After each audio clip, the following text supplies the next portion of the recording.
Welcome to True Colors, a school branding podcast.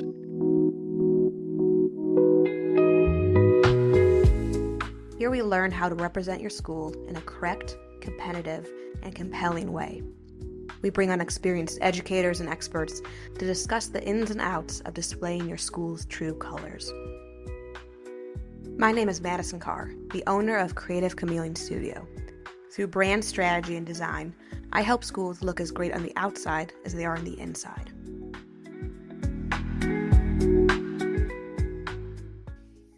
A powerful school brand is one that presents a school in a correct, competitive, and compelling way. On this podcast, we talk to experts who help schools elevate their brand in these ways. But in today's episode, we're going to step through the doors of a school and discuss the victories and challenges of shaping a school's brand from the inside out. Today, I'm thrilled to be joined by Amber Donnowitz from Demotte Christian Schools in Indiana. Amber is the Director of Communications, and I'm excited to talk with her about what's been happening at Demotte Christian Schools. Amber, welcome to the show. Thanks for having me. Of course. I'd love to just start by maybe getting some of your background. So could you kind of catch us up to speed on what brought you into this role, into this school, and kind of what you do on a day-to-day basis? So my position has kind of changed rapidly over the last 5 years that I've been here. It started as a part-time position, basically just helping with fundraisers, posting on social media, and managing the website that wasn't very user-friendly.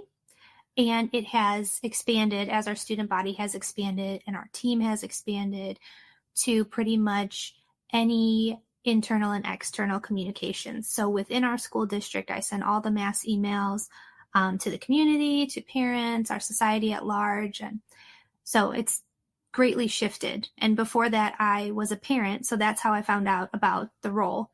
It was advertised in our newsletter. So I took a jump at it because I needed something to do. I don't have training or a history in communications, but I've kind of learned to kind of make it my own and grow with it and learned our demographic and what works best for our families. And I have a great boss who is forward thinking and very visionary. So he gives me the ability to kind of make it what it needs to be, dependent upon what we're receiving from, our community and our parents, what works best for them. That's really cool that you have kind of learned on the job and grown into the role. That's also very commendable because it's a very daunting role, I think, to step into in handling communication. What does your role look like when it interacts with admissions and marketing? Where do you fall into that team? So I am kind of the team lead and our new family relationship manager. She's who processes our new families and all the applications. She kind of reports to me and we make decisions together based on our bylaws and our policies. And I do pretty much all the marketing for that. So deciding what kind of events will be good to invite new families in, what kind of advertisements will work well, when to run those and how long. So that's kind of my job, is the overall admissions person. Got it. Yeah, that's a very big task to lead the team in those ways. You mentioned marketing, events, things like that. So on the show, our goal is to understand effective branding through 3 avenues. So being correct, competitive, and compelling. That's kind of this holistic view of a school brand. So I'd love to really hear about the growth of your school in each of these areas. So starting with how you help present the school through a correct way. And when I say correct, I mean making sure people understand who you are, who you serve, your approach to things. What have been some of the ways that you focused on that through your outreach, through talking with families, through trying to retain families? What does it look like with your team to present the school in a correct way? So I think one of the biggest challenges in that area that I faced when I got here was we are a Christian school. So a lot of the community thought we were associated with one specific church.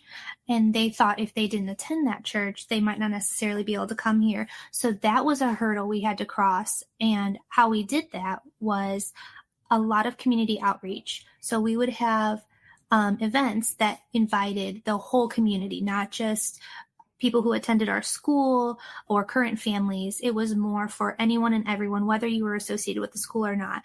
We did a food truck festival hosted on our campus. So we had probably 4 food trucks. We did this 3 years in a row. And then food trucks kind of, just did their own thing after that. But so we did a food truck festival and it was really successful. So we just tried to focus on getting the community at large to understand us and know that they're welcome here, so that they would know, oh, well, it's open to anybody, not just people who go to a specific church. Some other ways we did that were parent preview nights. So we would allow parents to come in and we would give them a glimpse of what we offer, especially at the high school level. I feel like it's more competitive at that area because we are a smaller school. So while we offer a wide variety of athletics and extracurriculars, there was a little bit of stigma there against the public school because they're bigger. And when I started, they were in a conference and we weren't. So we did join an athletic conference. And so we would invite parents in and we would kind of give them a little rundown of, okay, this is all the different classes we offer, and these are all the extracurriculars. And it just gave them a glimpse of who we are and what we do and what sets us apart from other schools. Those are 2 really great ideas. I don't think I've heard the food truck thing before. That is a very creative way to do it. I feel like it's very hard for crowds to say no to food and food trucks. So that is a great way to invite people in and then kind of grease the wheels for them to be able to listen to, your pitch, understand who the school is. When it came to that, one of my questions was about being a Christian school, understanding how to present your school in a way that reaches the community. What does it look like from your team side as far as agreement of these are the words we use, here's how we talk about it? Do you guys have a structured document? Did you have a meeting before these events of, hey, here's our pitch? What does it look like to get on the same page with your team in presenting your school and talking about it in a correct way? I think what's great about my team now is we're all very passionate about what we do here. We focus heavily on our mission statement, which is providing a biblically based education and focusing on academic excellence, spiritual growth, and service to God and others. So that's kind of the core of what we do. And whenever, even in social media or YouTube or anything like that, whenever I'm putting anything out, that's what I focus on. And I want people to know that that's our value set and that's where we're coming from. So I think making sure my team was on the same page of our mission statement, and we prep everyone about these are our policies and this is kind of the do's and don'ts. There aren't really a lot of do's and don'ts, but just making sure we're communicating our mission in an effective way so people know that while we are a Christian school, we're still striving for academic excellence, and we're still also wanting to serve the community as a whole. And sometimes that includes people who are not necessarily Christian, but we want to still be salt and light to them and, let them know that they're welcome at our events if it's a community event. So that's how we kind of got on the same page with that, is focusing on our mission statement. Yeah, I think that's really key. I've worked with schools and Christian schools in that sense of figuring out that right balance of being very bold in your mission statement and not shying away from using the words that are true to who you are, but still framing things in a way that invites people in, invites them closer to learn about you and see if your school will be a right fit for their students. So I think that is great to have your team kind of brushing up on that mission statement before you have these events to get honed in on what that looks like. So you mentioned that you're a smaller school. You're working, in the landscape of public schools. There's bigger schools around you. So when we think about presenting your school in a competitive way, positioning yourself well, highlighting things that are different and unique, what are some of the ups and downs of that process? Obviously, you mentioned a hurdle is communicating who you are, how you're different, and being a Christian school, your foundational beliefs there. But even the things like your offerings, extracurriculars, school size, what have been some of the ups and downs of being competitive in your landscape? I think one of the biggest challenges I've noticed is, like I said, with athletics and even the arts and maybe band or choir. We've worked really hard to build our social media presence in those areas, specifically making Demotte Christian Schools athletic page on Facebook and Instagram. And then also we just started fine arts pages and highlighting some of the successes and things that those kids are doing so that parents know, okay, well, there is a wide variety of options still, even though it's a smaller school. And we try and highlight some of our students go on to get collegiate scholarships, which some people don't realize that is even a possibility. But when you're in a conference, that's still an option. I think another challenge is probably the fact that when I started, our school was preschool through 12, but it originally was two separate schools. So the high school was started after our K through 8 program.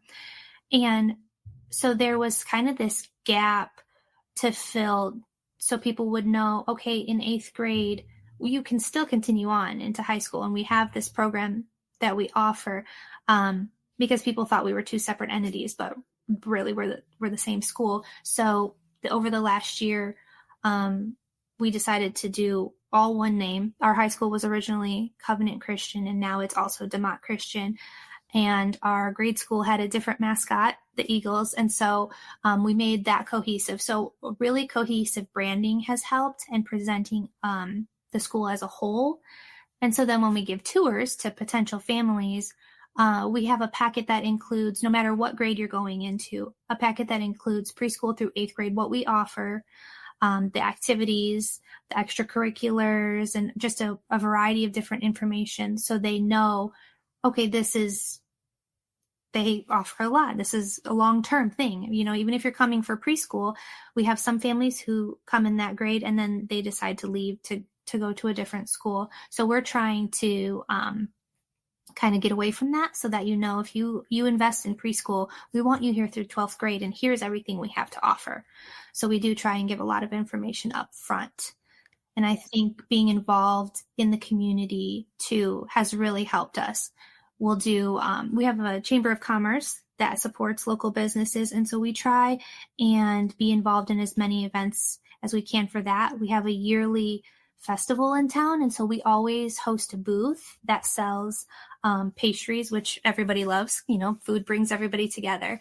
So I just try and get our name out there as much as we can and have information available at those events so that it's, you know, word of mouth is huge also. So the more people know, the better you're off you are.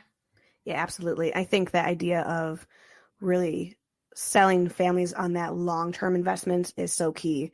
A lot of schools have that problem where they spend a lot of their effort and marketing dollars in getting a family in the door, but they have like a 1-year vision for it, right? They're not setting themselves up to have long-term retention. So I think that's really important to understand, no matter what age the student's coming in at first, if you can present this broader story of, we want you here long-term, we're set up to have you here long-term and to thrive long-term is really key. And I think that branding of merging the schools together is so important. I've seen a number of schools that, you know, they have upper and lower school, but from the outside, you'd never guess that they're tied together. So I think that is really important to be able to present the full package there. And when it comes to being involved in the community, what does that look like with communications? Do you have someone whose main goal is that outreach, or is it kind of this unified effort of your whole team? Do you have a unique strategy for community involvement? So I'm primarily the one who communicates with our community at large. And we're a member of the chamber, so we're in their monthly newsletter. We also have a newspaper, actually, that gets delivered to every house, regardless of if you have a subscription or not. So we have an advertisement in there, which is great. So when we have info, not everybody's on social media yet. And, you know, not everybody has unlimited access to the internet. So, and there's a lot of older generation in our area that are still, you know, pen and paper kind of people. So we do that, which is really helpful. We advertise on as many electronic signs as we can, our events, whether it be a play or a big sporting event.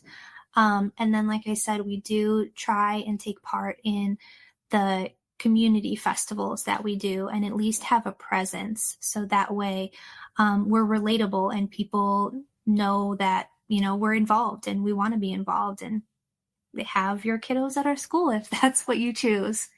Yeah, that's great. I think a lot of schools maybe would shy away from stepping too far into those things, like Chamber of Commerce, that I think is a great avenue, but most schools think, that's for businesses or maybe for universities, higher education. So the idea of a K through 12 school being involved heavily in the Chamber of Commerce is rather unique. But I think that's a great idea of a way to be visible in the community and to build those partnerships with other local businesses. I am sure that gives you many inroads into being in the festivals, being in the events, and getting that word of mouth visibility. And you mentioned earlier about you have older generations in the community. So when it comes to understanding your target audience, I think that's always a bit of a challenge for schools is narrowing down to a dream student. Obviously, the heart of a school is, they want to reach everyone. They want all the kids to come. And that's a beautiful idea. But in reality, when you're talking about marketing dollars and efforts, you have to be focused. So what does or what did that look like to hone in on that dream student profile and how that impact your marketing efforts and decisions? I think there has been such a shift since I've been here. I started right after COVID, and so we were down students pretty significantly. So just a few years ago, it was really about we need to boost our enrollment and get our previous students back because we had a lot of students leave for homeschool. And so it has changed so much because just a few years ago, our effort was let's get our current students back in the door. Let's reach out to those families who already knew who we were, but for one reason or another, they decided they needed to take a break post-COVID, which is understandable. So then it was just a little bit easier because we were getting back our enrollment that had left. And so now we're seeing a huge increase in the interest for private education, whether it be Christian-based or not, just because not everyone loves what's going on in the public school. And so now we're at a place where we have to be more selective and careful. So I think for us, our best way is using our website to kind of lay out, these are specific things we require in parents or students. These are specific beliefs we hold that we also want our parents to hold and adhere to. And so just being really upfront with that in the admissions process.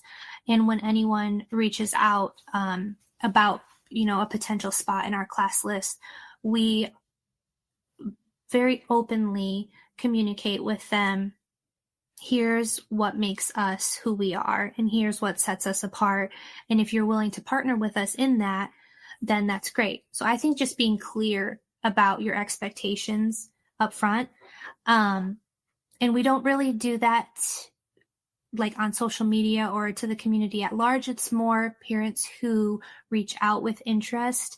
Then we kind of have a script that we go by, specific questions we'll ask, info we'll give them.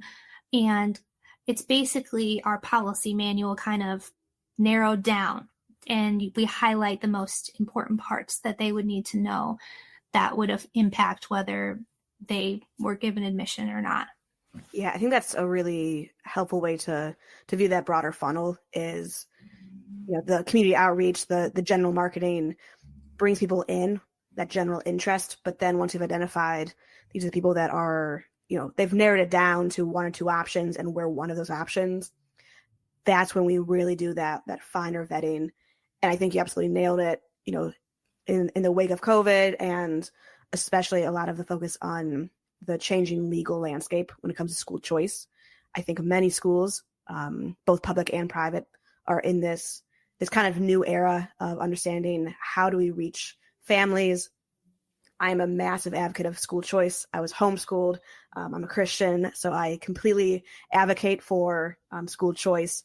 But that also means you need to be specific about who's coming into your school. And you can't accept everyone, in part because the wait lists, I imagine, are quite large, and because you want to make sure it's a good alignment. So I think that's really helpful to understand when to present those questions, that vetting process to a parent. I think that's a fantastic, approach to it. I think something that's really important that you kind of touched on there was this idea of the broader story. So when we talk about presenting a school in a compelling way, that's presenting the beautiful, right? The idea of that emotional connection. Obviously, all schools are offering education, but what about your school is unique and beautiful to the parents you're trying to reach, and that school story is so important. And part of that is your philosophy, like the ethos of your school. So when it comes to that, how does that work with communications, both external and internal, for retaining families and students?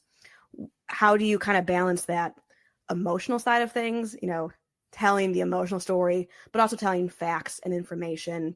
How have you found that to be challenging or easy? What does it look like for you to do that? One of my favorite ways to communicate the heart of the school without getting overly emotional is social media campaigns and doing kind of like PR plugs. So actually just this month, for the month of March, we're running what I'm calling Discover the Difference.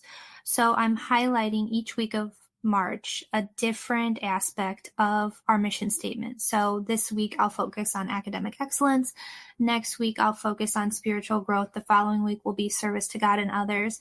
And I think if you as an employee truly believe in the mission of the school, then it's not very challenging to make others see what sets you apart and why you're offering something different and amazing. For example, one of our points, service to God and others, you just don't always see that in the public school. And not to say anything negative, it's just they're a little bit more spread thin and have tighter boundaries to what they can and cannot do. And luckily for us, as part of our curriculum, we have the flexibility to really instill that in our students.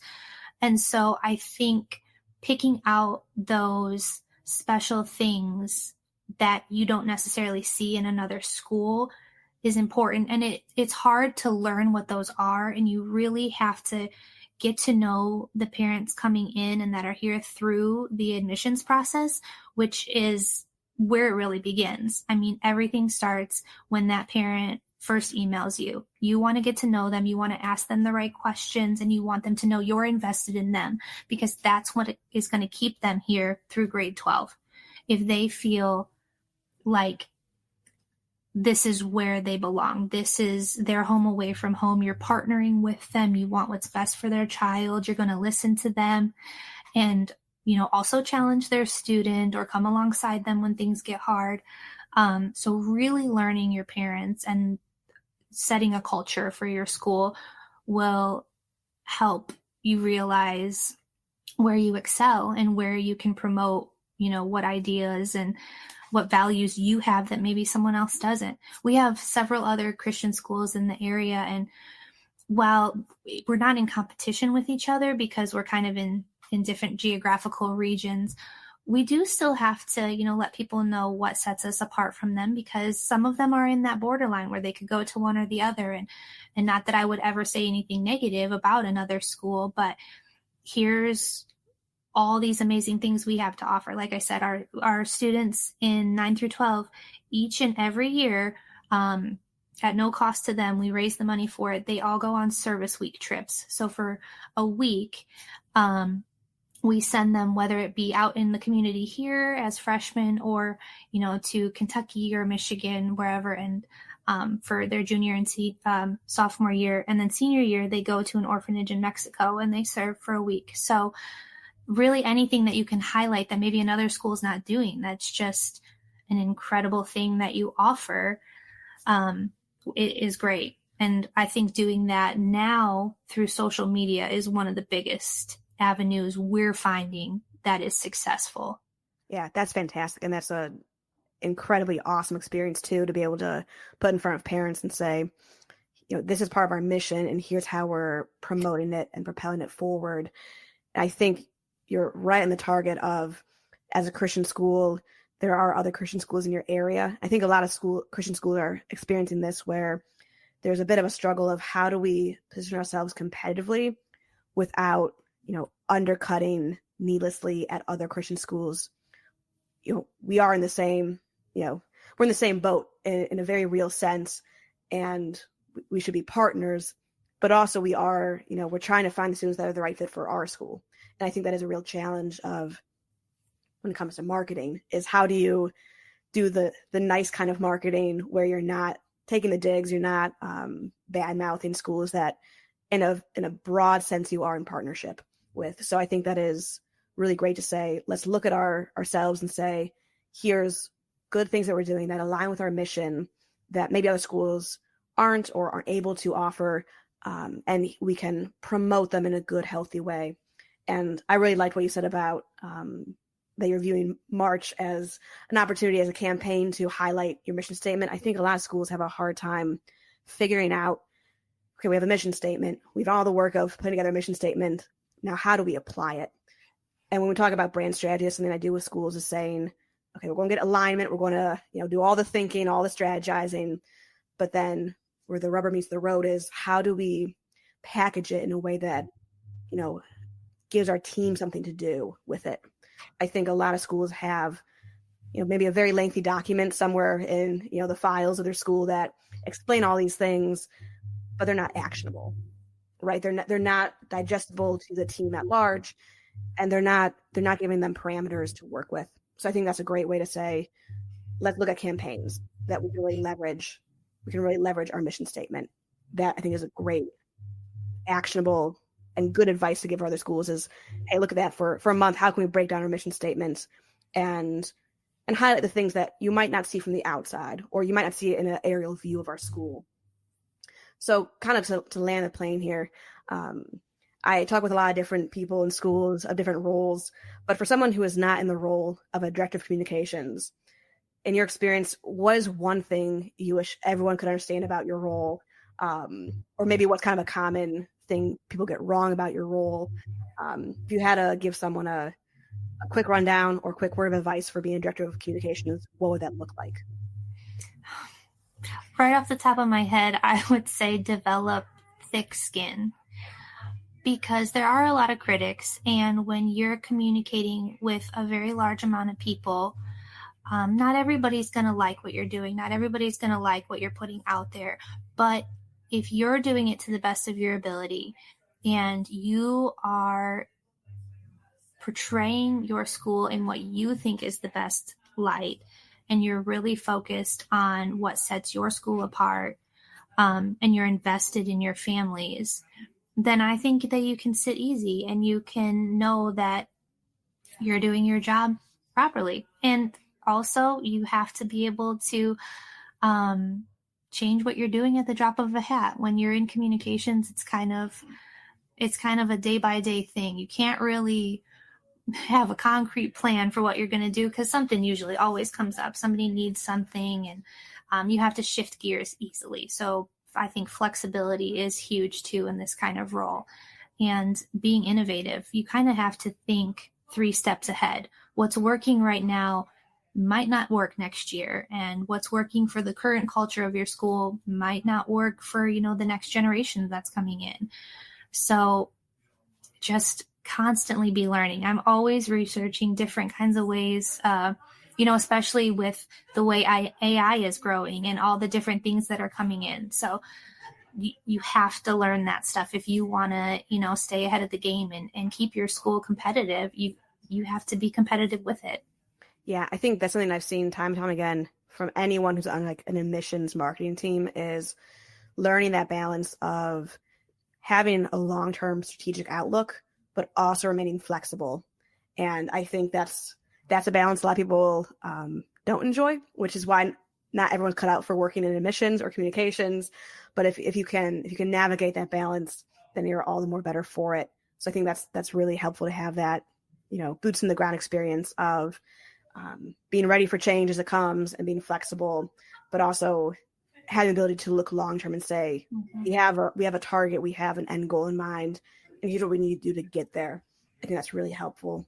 Well, Amber, you have been completely generous with your experience and your insight. Thank you for joining and for just giving us a little bit of a glimpse into what's happening at your school. I love hearing about the wins and hearing your approach to the challenges. So thank you for your time, and thanks for joining True Colors. Thanks so much for having me on. Thanks for listening to this episode of True Colors. A great school deserves having a great brand. If you need help representing your school in a correct, competitive, and compelling way, then send me a message at creativechameleonstudio.com. I assist independent schools in developing brand strategy and designing brand identities.